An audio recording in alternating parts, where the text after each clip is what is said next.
अफगानिस्तान से अमरीकी इनखला के बाद जो बाइडन पॉलिसी बयान जारी कर रहे हैं। We completed one of the biggest airlifts in history, with more than 120,000 people evacuated to safety. That number is more than double what most experts thought were possible. No nation has ever done anything like it in all of history. Only the United States had the capacity and the will and ability to do it, and we did it today. The extraordinary success of this mission was due to the incredible skill, bravery, and selfless courage of the United States military and our diplomats and intelligence professionals. For weeks, they risked their lives to get American citizens, Afghans who helped us, citizens of our allies and partners and others on board planes and out of the country. And they did it facing a crush of enormous crowds seeking to leave the country. And they did it knowing ISIS-K terrorists, sworn enemies of the Taliban, were lurking in the midst of those crowds. And still, the women and men of the United States military, our diplomatic corps, and intelligence professionals did their job and did it well, risking their lives, not for professional gains, but to serve others, not in a mission of war, but in a mission of mercy. 20 service members were wounded in the service of this mission. 13 heroes gave their lives. I was just at Dover Air Force Base for the dignified transfer.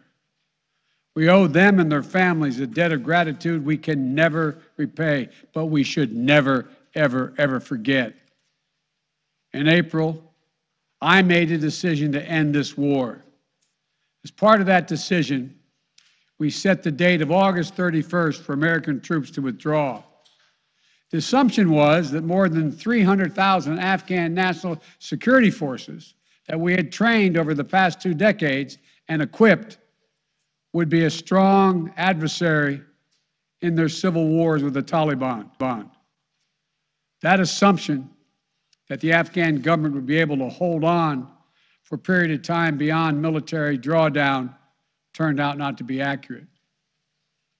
But I still instructed our national security team to prepare for every eventuality, even that one. And that's what we did. So we were ready when the Afghan security forces, after 2 decades of fighting for their country and losing thousands of their own, did not hold on as long as anyone expected. We were ready when they and the people of Afghanistan watched their own government collapse and their president flee amid the corruption and malfeasance, handing over the country to their enemy, the Taliban, and significantly increasing the risk to U.S. personnel and our allies.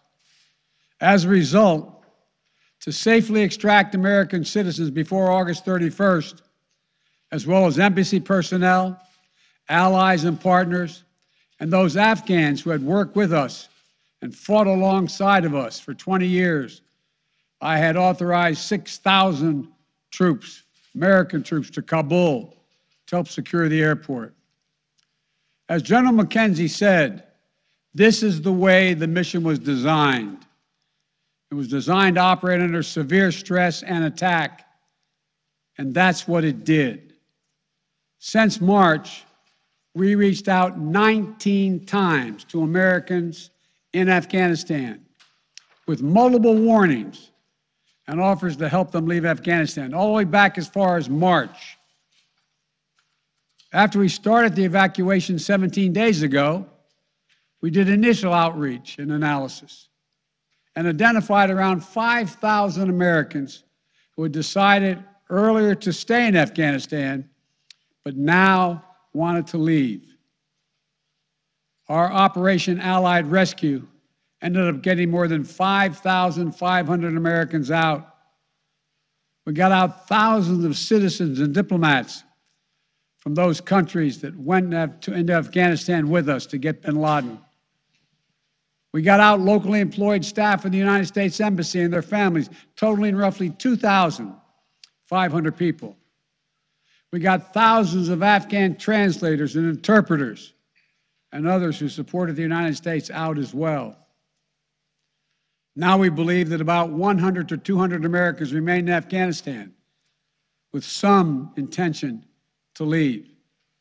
Most of those who remain are dual citizens, long-time residents who had earlier decided to stay because of their family roots in Afghanistan.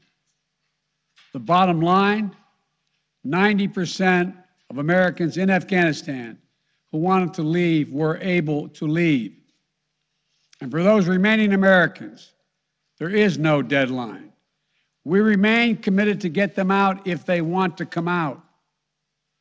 Secretary of State Blinken is leading the continued diplomatic efforts to ensure safe passage for any American, Afghan partner, or foreign national who wants to leave Afghanistan.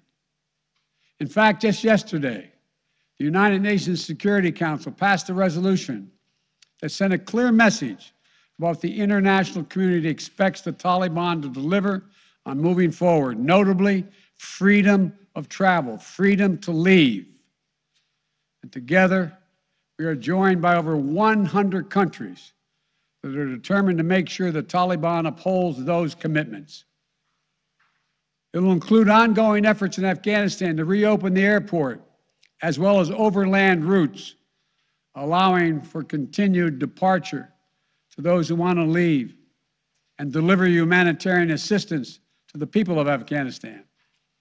The Taliban has made public commitments, broadcast on television and radio across Afghanistan, on safe passage for anyone wanting to leave, including those who worked alongside Americans. We don't take them by their word alone, but by their actions. And we have leverage to make sure those commitments are met. Let me be clear. Leaving August the 31st is not due to an arbitrary deadline. It was designed to save American lives. My predecessor, the former president, signed an agreement with the Taliban to remove U.S. troops by May the 1st, just months after I was inaugurated.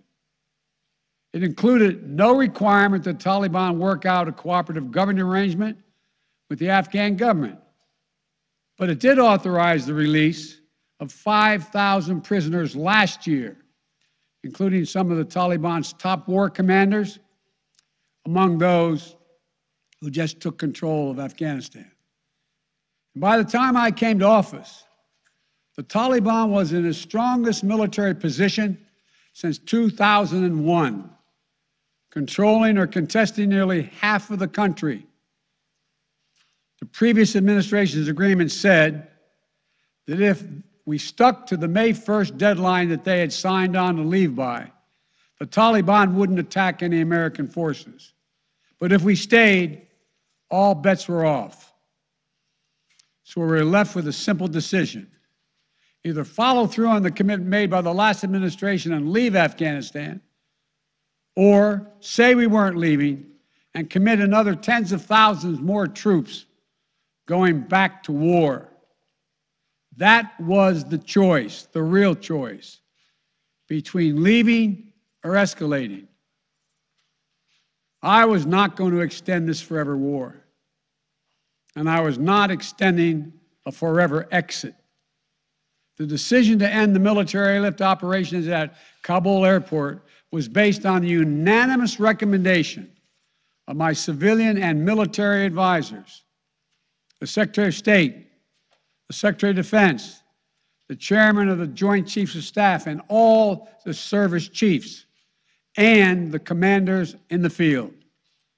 Their recommendation was that the safest way to secure the passage of the remaining Americans and others out of the country was not to continue with 6,000 troops on the ground in harm's way in Kabul, but rather to get them out through non-military means.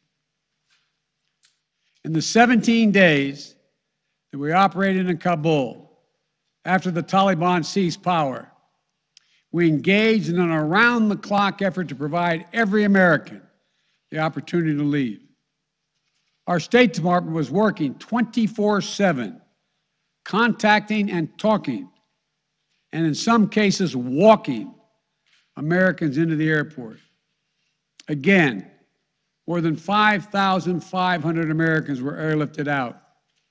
And for those who remain, we will make arrangements to get them out if they so choose.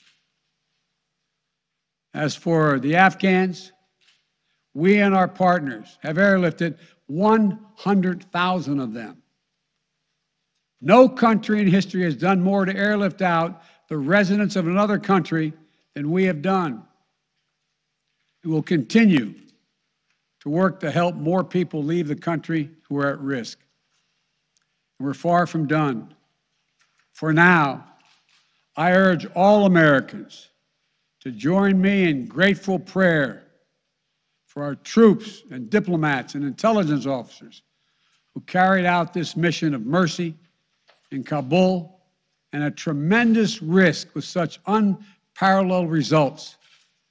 An airlift that evacuated tens of thousands, to a network of volunteers and veterans who helped identify those needing evacuation, guide them to the airport, and provided them for their support along the way. We're going to continue to need their help. We need your help, and I'm looking forward to meeting with you. And to everyone who is now offering or who will offer to welcome Afghan allies to their homes around the world, including in America, we thank you. I take responsibility for the decision. Now some say we should have started mass evacuation sooner. And couldn't this have been done in a more orderly manner? I respectfully disagree. Imagine if we'd begun evacuations in June or July, bringing in thousands of American troops and evacuating more than 120,000 people in the middle of a civil war. There still would have been a rush to the airport, a breakdown in confidence and control of the government, and it still would have been a very difficult and dangerous mission. The bottom line is there is no evacuation from the end of a war that you can run without the kinds of complexities, challenges, and threats we faced. None. There are those who would say we should have stayed indefinitely for years on end. They ask, why don't we just keep doing what we were doing? Why do we have to change anything? The fact is, everything had changed. My predecessor had made a deal with the Taliban. When I came into office, we faced a deadline, May 1. The Taliban onslaught was coming. We faced one of two choices: follow the agreement of the previous administration and extend to have more time for people to get out, or send in thousands of more troops and escalate the war. To those asking for a third decade of war in Afghanistan, I ask, what is the vital national interest? In my view, we only have one: to make sure Afghanistan can never be used again to launch an attack on our homeland. Remember why we went to Afghanistan in the first place? Because we were attacked by Osama bin Laden and al-Qaeda on September 11th, 2001. And they were based in Afghanistan.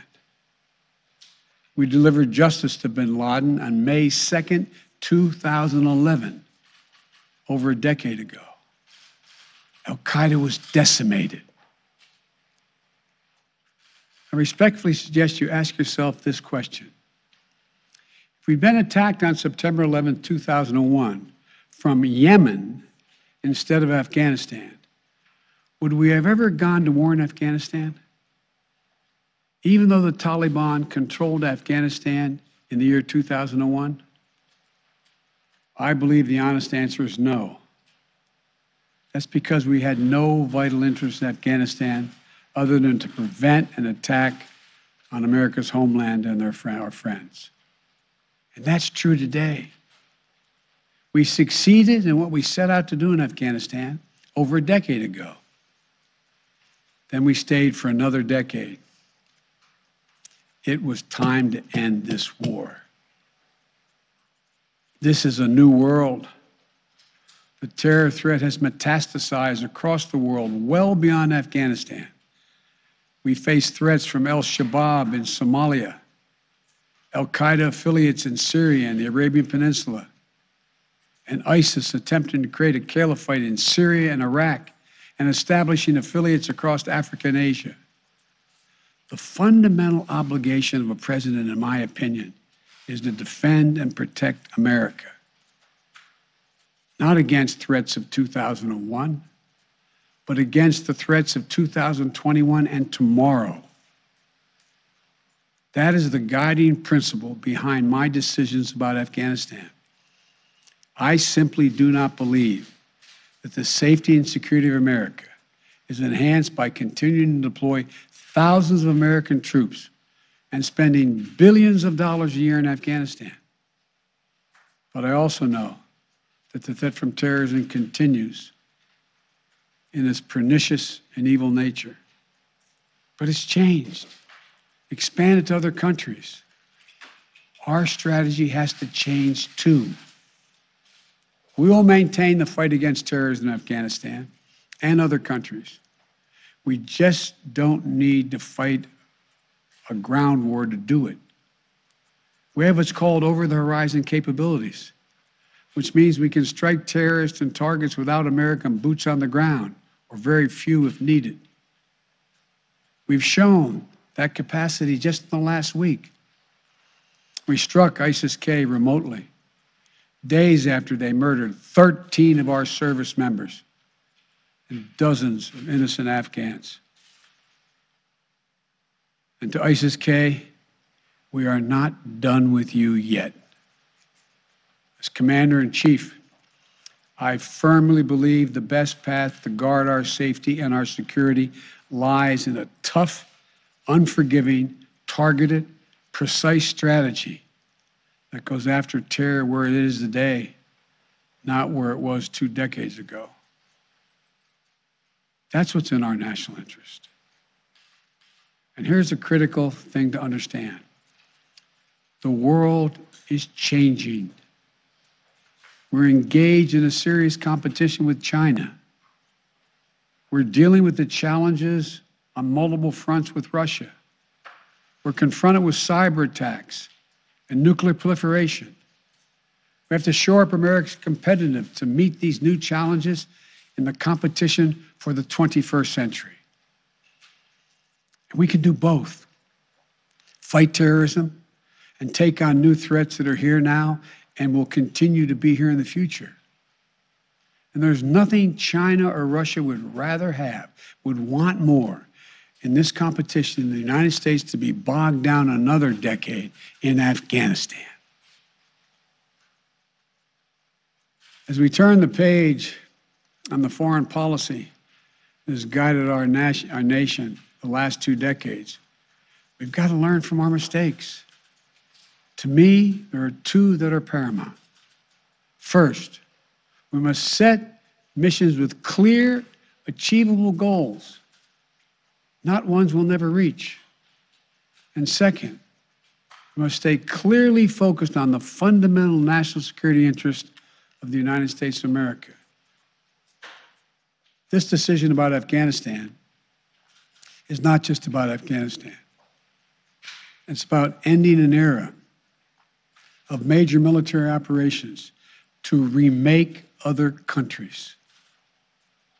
We saw a mission of counterterrorism in Afghanistan, getting the terrorists and stopping attacks, morph into a counterinsurgency, nation building, trying to create a democratic, cohesive, and united Afghanistan, something that has never been done over many centuries of Afghan's history. Moving on from that mindset, and those kind of large-scale troop deployments will make us stronger and more effective and safer at home. And for anyone who gets the wrong idea, let me say clearly, to those who wish America harm, to those who engage in terrorism against us or our allies, know this: the United States will never rest. We will not forgive. We will not forget. We will hunt you down to the ends of the earth, and you will pay the ultimate price. And let me be clear. We'll continue to support the Afghan people through diplomacy, international influence, and humanitarian aid. We'll continue to push for regional diplomacy engagement to prevent violence and instability. We'll continue to speak out for the basic rights of the Afghan people, especially women and girls, as we speak out for women and girls all around the globe. And I've been clear that human rights will be the center of our foreign policy. But the way to do that is not through endless military deployments, but through diplomacy, economic tools, and rallying the rest of the world for support. My fellow Americans, the war in Afghanistan is now over. I'm the fourth president who has faced the issue of whether and when to end this war. When I was running for president, I made a commitment to the American people that I would end this war. Today, I've honored that commitment. It was time to be honest with the American people again. We no longer had a clear purpose in an open-ended mission in Afghanistan. After 20 years of war in Afghanistan, I refused to send another generation of America's sons and daughters to fight a war that should have ended long ago. After more than $2 trillion spent in Afghanistan, the cost that researchers at Brown University estimated would be over $300 million a day for 20 years in Afghanistan, for 2 decades. Yes, the American people should hear this, $300 million a day for 2 decades. If you take the number of 1 trillion, as many say, that's still $150 million a day for 2 decades. What have we lost as a consequence in terms of opportunities? I refuse to continue a war that was no longer in the service of the vital national interests of our people. And most of all, after 800,000 Americans serving in Afghanistan, I've traveled that whole country, brave and honorable service. After 20,744 American servicemen and women injured, and the loss of 2,461 American personnel, including 13 lives, lost just this week, I refuse to open another decade of warfare in Afghanistan. We've been a nation too long at war. If you're 20 years old today, you've never known an America at peace. So when I hear that we could have, should have, continued the so-called low-grade effort in Afghanistan, at low risk to our service members, at low cost, I don't think enough people understand how much we have asked of the 1% of this country who put that uniform on, willing to put their lives on the line in defense of our nation. Maybe it's because my deceased son, Bo, served in Iraq for a full year. Before that, well, maybe it's because of what I've seen over the years as senator, vice president, and president traveling these countries. A lot of our veterans and their families have gone through hell. Deployment after deployment, months and years away from their families, missed birthdays,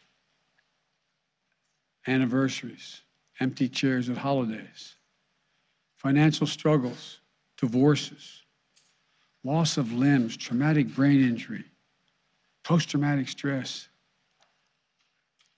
We see it in the struggles many have when they come home. We see it in the strain on their families and caregivers. We see it in the strain on their families when they're not there. We see it in the grief borne by their survivors. The cost of war they will carry with them their whole lives.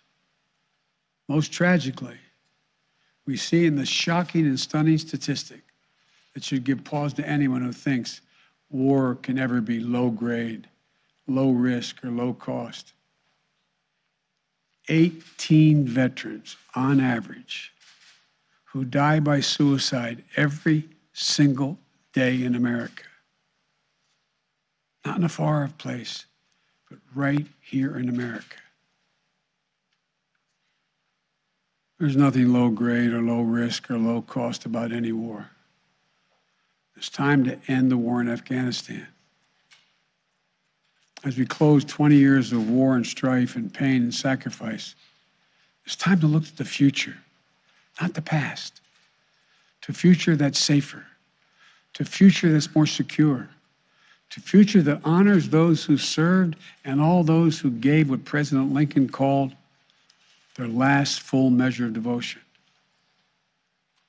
I give you my word with all of my heart.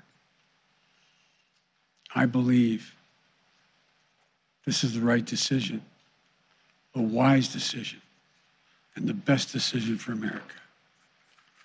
Thank you. Thank you, and may God bless you all, and may God protect our troops.